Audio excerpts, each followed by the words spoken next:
So while we load the next presentation, I have the honor of introducing our next speaker, who's going to be our keynote speaker for the afternoon. This is Dr. Peter Schultz, who, whether you live in San Diego or not, he probably does not need an introduction. Just a little bit of context, he's the president of Scripps Research Institute, a member of the National Academy of Science, the Institute of Medicine, and probably has more experience combining entrepreneurship in medicine and therapeutics and chemistry than many of us in the room put together. So with that, please. Thanks. Well, it's a pleasure to be here. It was actually, I'm actually not going to talk about what the title of my talk was. It was suggested it might be more appropriate if I talk about science. I was going to talk about the model we're building, the bridge, basic and translational research. But it's actually nice to talk about science out of my lab at Scripps because, as it was mentioned, I'm president of Scripps. And a number of people have suggested to me, including the NIH, that I'm no longer able to do science. So it's kind of nice to give a talk on science. And what I thought, I'm probably the only chemist in the room. And what do chemists do? Chemists make molecules. They're better at controlling the three-dimensional structure of matter than anyone. And our interest is in making molecules that do interesting things. We make large systems of molecules, and we also make small molecules. And the focus of the latter activity is really, can we make molecules that impact biological systems in ways that might be difficult to imagine? And would those molecules have translational potential? So that's what I'm going to tell you about, is how do we today as chemists find interesting molecules with novel biological activities. And as I said, I'm not a cancer biologist, so some of the examples I'll give are outside of cancer and some of those are inside of cancer. So where do we start? We take an approach that was kind of pioneered in the 90s of building large libraries of molecules and simply finding one with a property of interest, much like the immune system simply finds an antibody from a large germline library simply by using clonal selection. We can build libraries of millions of compounds, but the problem is chemists haven't figured out how to do clonal selection. So we have to screen, and when we started this, it costs about $1 a molecule to screen. And so if you have 1 million molecules, it's $1 million experiment, which doesn't make this a research effort. It makes it a big pharma effort.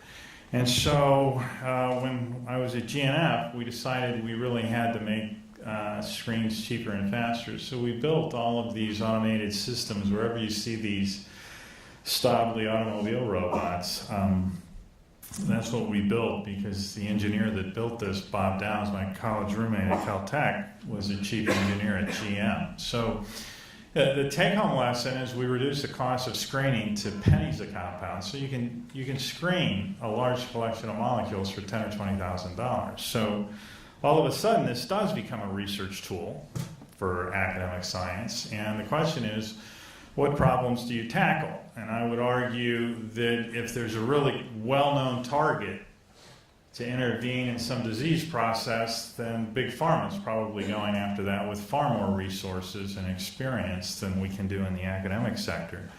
So what do? Well, the basis of our efforts in this area have to do with phenotypic cell-based screens. So looking for biology that impacts a cellular process that's translatable to human disease, but by interrogating, hopefully, new biology that isn't apparent as a way to modulate cellular processes. And where did we start with this? Well, we didn't start in oncology. We started in regenerative medicine. If you cut the tail off a newt, it grows back. It's amazing.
chemical toxicity model.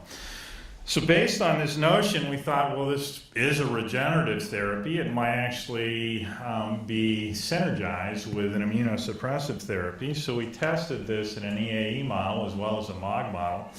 And it turns out benztropine in this model at 10 mg per mg works about as well as FTY 720 at 1 mg per kg. FTY 720 is really the gold standard for immunosuppression. But more interestingly, if you combine the two, you're dose sparing with each. You dose spare the immunosuppressive agent and you dose spare benztropine, and you achieve in the EAE model results that are actually better than treating with each paradigm alone. So this is pretty interesting, and we're actually talking to a group now about putting this combination of a generic drug with a drug that's going to become generic into patients in a phase 2b study. So it could be a best-in-class therapy, but also a very inexpensive therapy for MS patients. So then we started looking at things that were more relevant to cancer. So we all know about bone marrow transplants if you have blood cancers. This is actually an old therapy, stem cell therapy. The challenge with bone marrow transplants is about half the patients that need bone marrow transplants can't find a matched donor. And that's really just for cancer patients. There's a huge number of genetic blood diseases that you don't do transplants for, and we're hearing a lot more about cell-based therapies. So where do you get donors, matched donors? Well, now people are banking cord blood, umbilical cord blood, isolating the hematopoietic stem cells out of that blood, and then using those for cord blood transplants. So you transplant cord blood HSCs into a patient, and it gives rise to all the cells in the blood system. The problem is the success of a bone marrow transplant correlates with the number of engrafted cells. And when you don't get many cells from cord blood, so you really can't do a pediatric transplant, more or less an adult transplant with a single cord blood. So what we did was a really simple-minded experiment. We just took hematopoietic stem cells, put them in a well, and looked for molecules that would expand them in an undifferentiated state using CD34 and CD133 as markers. And we found a molecule out of like a 10,000 compound set called SR1 that expanded HSCs over 5 weeks, roughly 17,000 fold. And those expanded cells could turn into all the blood cells. And so we tested that in kind of the gold standard model, which is this skid repopulating cell assay in a non-mouse. And so we expanded human HSCs, put them into the mouse, transplanted and grafted. We got a 10-fold expansion, and then we could actually do serial engraftments. So this worked well enough that Novartis actually took this molecule into single cord blood transplant adult transplants, and they were successful. So we think this could actually make bone marrow transplants for cancer patients and also blood genetic disease patients far more facilitated. Now, how does this molecule work? Well, in this case, it was easy to figure out because it affects a nuclear receptor, the aryl hydrocarbon receptor. So you can just look at the transcript profile of this small molecule and figure out what it does. And when you find out AHR, you look it up in Wikipedia, and you see that the aryl hydrocarbon receptor, and an agonist of this activate P450 is a detoxify environmental toxins. But if you antagonize this, you actually expand hematopoietic stem cells, which is pretty interesting and probably not something that would be hypothesis driven if you were interested in this problem. So we're also looking at other ways to do repair. We're actually looking now at heart repair. And cardiomyocytes we think of as terminally differentiated cells, but it's known that the Hippo-YAP pathway, which controls organ size, genetically repairs heart in animal models where you've actually had an infarct. So we started looking for small molecules of hippo-YAP signaling that upregulated YAP transcription. We found a molecule that in cell-based assays was reasonably potent, and it turns on the YAP transcriptional program and promotes nuclear translocation and phosphorylation, dephosphorylation and nuclear translocation of YAP. So this molecule looked really interesting.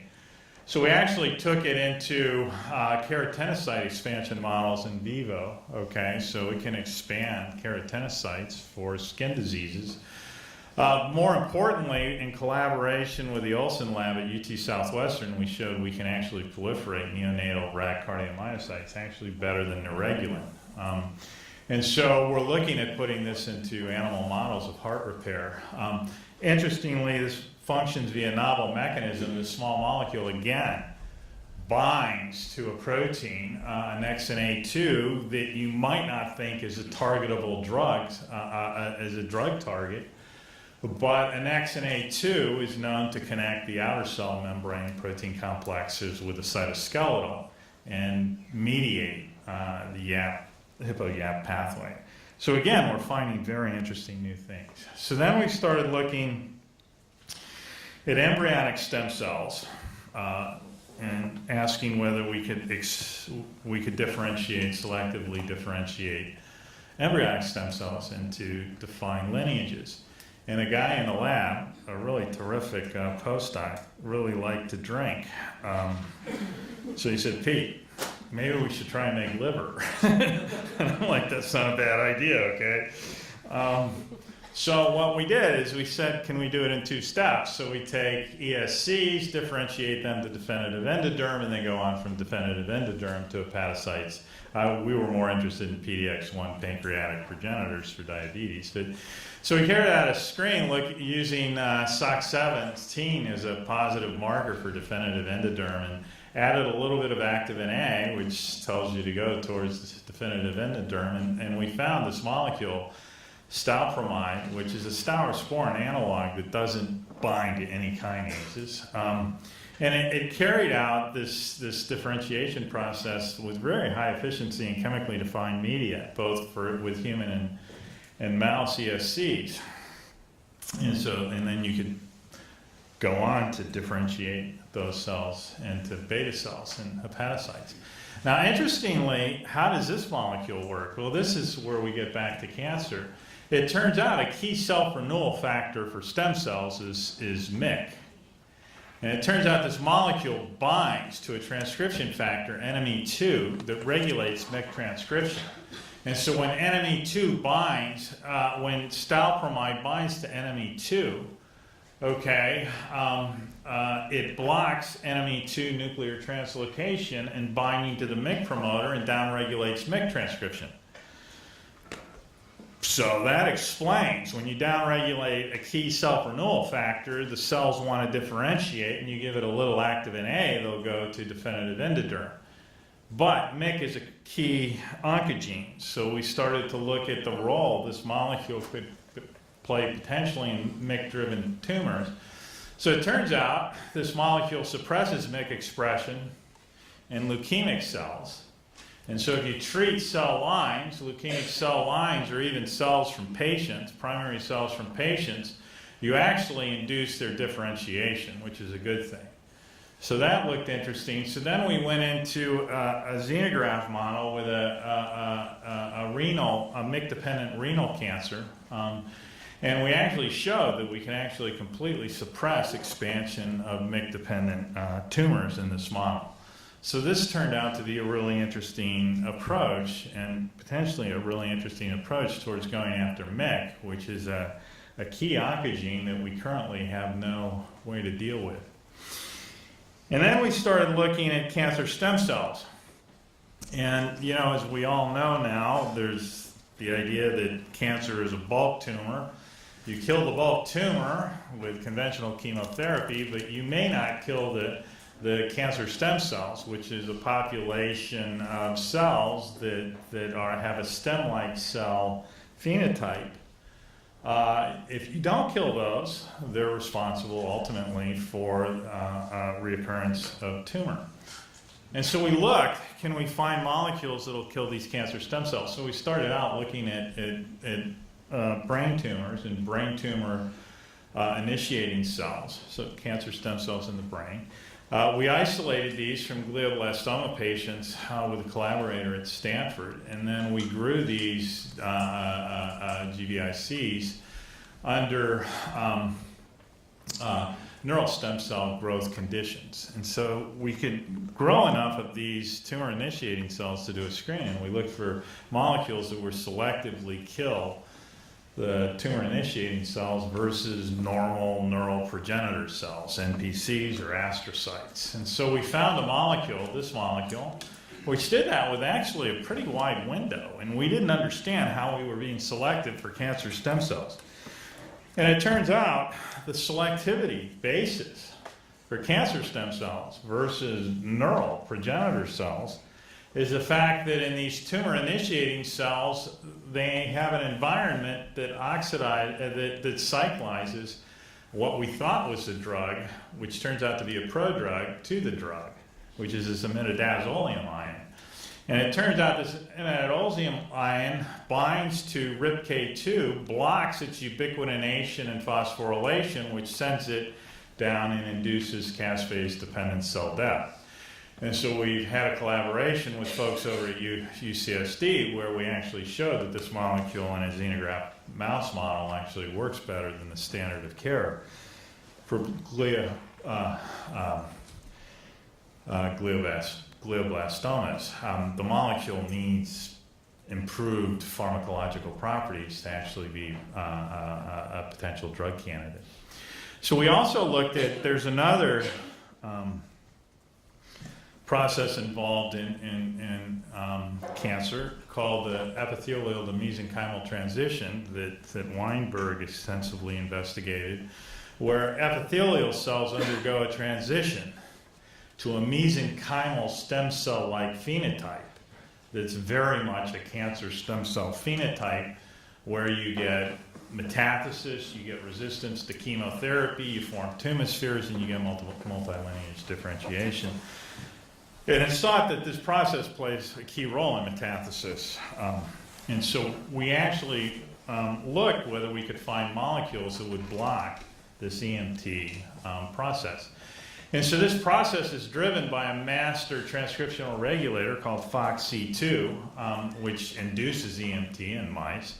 So what we did is we simply took epithelial cells and overexpressed FOXC2 in cells, and then we had control cells that didn't overexpress FOXC2, and we asked a simple-minded question: can you kill the former versus the latter? And it turns out you can. We found this molecule that does that, okay, and this is an old, some older data. We have better molecules now that have a wider window. They're actually pretty selective for killing these FOXC2 overexpressing cells, and they decrease mammoth sphere formation, and they inhibit TGF-beta induced EMT. So they're very interesting molecules. How do they work? Well, it turns out, again, affinity chromatography showed that they bind to vimentin A in the coiled-coil region of vimentin A. Now, vimentin A is the marker for mesenchymal cells, okay? So you're targeting mesenchymal-like tumor-initiating cells, and the key protein we happen to be hitting is the key cytoskeletal protein in mesenchyme-derived cells. And we show actually that this small molecule induces vimentin ubiquitination and degradation, and that actually leads to irreversible growth arrest. Now what's interesting is then we went and looked at a bunch of sarcomas. And this molecule, it actually doesn't affect normal cells of mesenchymal origin very significantly, but it really is effective at killing proliferating cells, so sarcomas.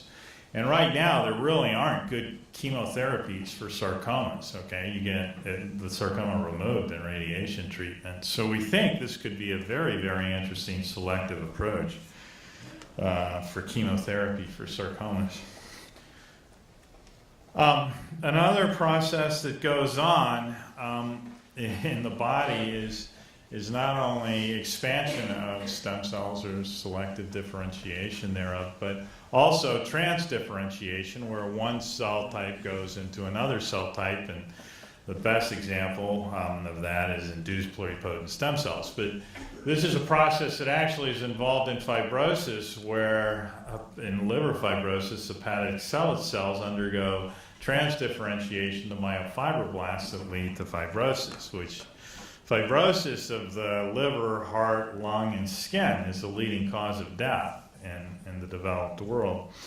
So folks are looking for ways to interfere with this, so we simply, again, set up a screen looking for molecules that interfered with this process based on imaging. And we found a molecule that works not only in hepatic stellate cells, but also in fibroblasts derived from lung, skin, and liver. And we showed that this molecule actually decreases the expression of myofibroblasts-specific genes, and both at the transcriptional and protein levels. So we tested it in models. So we tested it in the liver model, and we tested it in the lung model, in vivo models, and it looks very interesting. And now we think we know the target of this molecule, and we're right now looking at the knockout mouse for its phenotype. So finally, where do you go with all of this small molecule, these cell-based phenotypic screens with small molecules? They've been pretty effective in the stories I've told you about so far. So whenever I travel, I really hate to travel because I get jet lag so badly. I don't sleep. So I went to a good friend of mine, Steve Kay, who is a leader in the field of circadian rhythm, and I said, Steve, we should do something about this, okay? So Steve said, it's no problem, Pete. All you have to do, there are 4 genes that control the clock, okay? And one of them we can hook up to luciferase, so cells in a dish light up and emit light in a circadian rhythm. So all you got to do is measure light emission and the period of light coming out of the cells. How simple could that be? So we did it, and we found these molecules that actually are the best known molecules that affect the clock period. Steve actually set up a company around these called Reset. It's an interesting name. But how do these work? And this was really a shock because, there's 4 genes that control the clock. And it turns out when we looked, one of these genes, cryptochrome, was upregulated. Well, how does usually small molecules inhibit things? They don't upregulate protein expression. So we actually found it binds cryptochrome, and it interferes with the binding of cryptochrome to this FBXL3 and subsequent degradation of cryptochrome. So it blocks cryptochrome degradation, which increases cryptochrome levels. How does it block it? It turns out cryptochrome has a cryptic flavin binding site that this molecule goes into, displaces the flavin, hangs this spinach out, and this spinach blocks this protein-protein interaction. So if I told somebody in a pharma or biotech company to go after that site to block that protein-protein interaction to upregulate cryptochrome, they would say you're nuts, okay? But these are the kinds of really interesting things you find in these screens. And so the last story is there's a lot of interest nowadays in oxidative stress, because oxidative stress is implicated in a huge number of age-related and degenerative diseases, neurodegenerative diseases, kidney disease, and others. And so what you'd really like to do is attenuate or block oxidative stress. And nature has its own mechanism for doing that, which is called the antioxidant response element. When you activate this element, okay, you turn on transcription of a lot of antioxidant genes. So that's what we'd love to do. But the problem is every molecule that turns on this pathway is nasty, okay? This pathway has a sensor that's a cysteine, multiple cysteines. So any electrophilic molecule, like most cytotoxic cancer drugs, binds to this and turns it on. So you're trying to turn on an antioxidant response with a highly cytotoxic molecule. It doesn't make sense. So what we did was look for non-covalent activators of ARE, and we carried out a screen, and we found this one as well as others. And so this molecule turns on this pathway really well. It's not covalent, okay? It has very low toxicity. And actually, it actually, in a radiation-induced model of oxidative stress, it's actually protective. It's protective as much as bardoxolone, which made it all the way through phase 2 clinical trials before it crashed because of toxicity. So this is a pretty interesting molecule, and the question is how does it work? Because most molecules that work this way covalently modify, keep one, and this doesn't. Well, it turns out it binds and blocks an enzyme, phosphoglycerate kinase, involved in glycolysis. Well, how is glycolysis related to oxidative stress? Well, people think metabolism really is related to oxidative stress, but they haven't found the link. So we explored this further, and it turns out when you block this enzyme, what happens is you activate the ARE element, NRF2 dependent gene transcription, but you increase metabolites that are upstream from this enzyme. And one of those metabolites is methylglyoxal, which is an endogenous metabolite. It's also a reactive molecule. So it turns out what this molecule does is it binds to a cysteine and arginine and keep one, which is the responsive element, and cross-links them by forming this novel post-translational modification. And by doing so, releases NRF2 to go to the nucleus and turn on these genes. So again, a very, very novel mechanism that you found that you wouldn't have found any other way. And so we're now exploring this and other molecules as potential therapeutic agents. So hopefully I've given you some idea, both in cancer and outside of cancer, of the interesting things you can find if you really set up phenotypic screens that are directly correlated with the biology you're trying to affect in vivo. For instance, if you want to repair osteoarthritis damage, make new cartilage, well, make chondrocytes in vitro. If you want to repair damage in the MS brain, make new myelin by making oligodendrocytes. So, you know, you can get a lot closer to the in vivo translatable phenotype by doing cell-based screens and target-based screens. And pharma in general and biotech haven't really embraced this, and I think it has huge potential both inside and outside of oncology. And finally, this is my current group, but some of the work I've described has been done by others. Not only is my group outstanding, my group for the past 30 years has been outstanding, and we have terrific coworkers, and I'd like to thank you for your attention.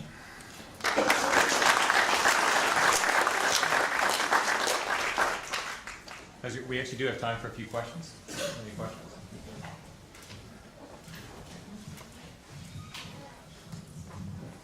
I'll keep talk more about the business of the translational, making deals with pharma companies, spinning off companies. Anything recently in that regard? I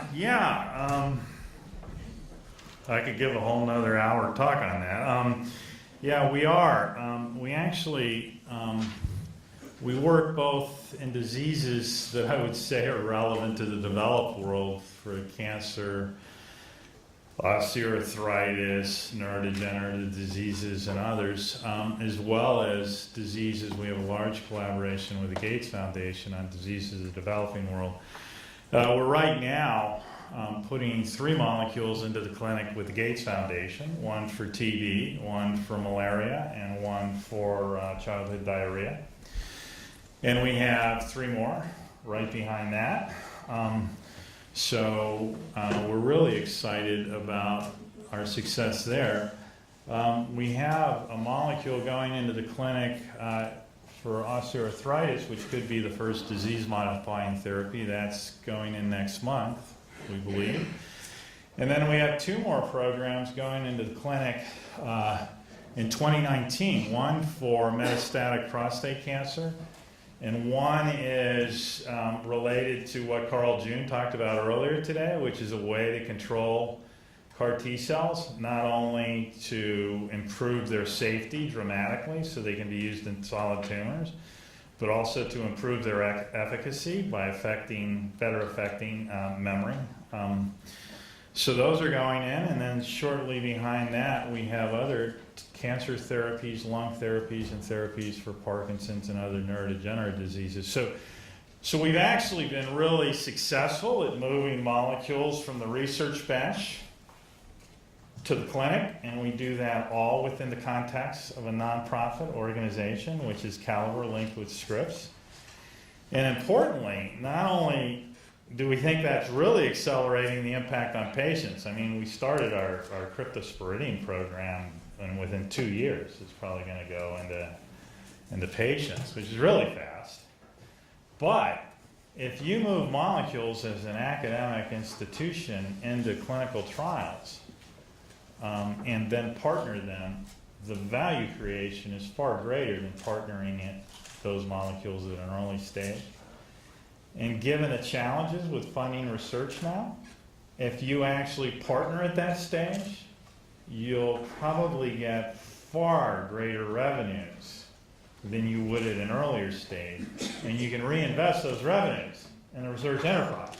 So we think this could be the beginning of the first self-sustaining model to fund research institutes, okay, rather than simply asking for philanthropy or NIH dollars, okay? So we think, and you're going to quote me on this in the newspaper, I know, okay? In 3 to 5 years, we're going to be there where we actually show this works, okay? And so I'm actually developing a lot of confidence, and we're going to announce probably the next series of major partnering over the next 3 to 4 months. I'm looking forward to that. Yeah, I'd be delighted to talk to you about it then.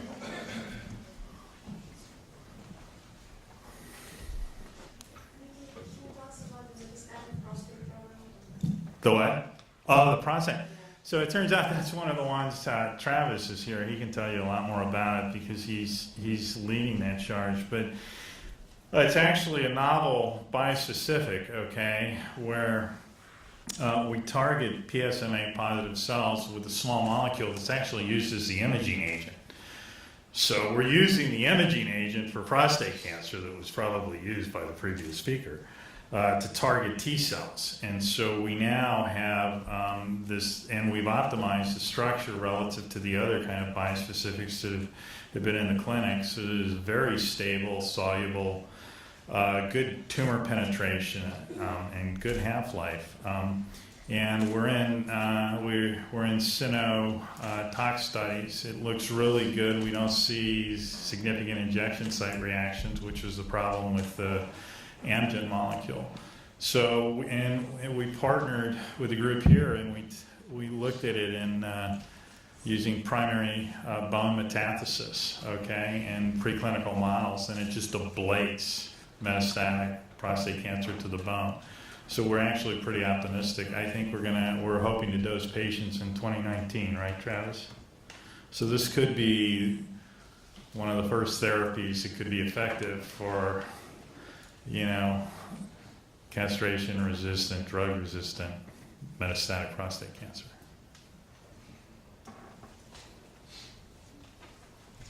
No questions. We'll move on. Thank you Great, very much. thanks.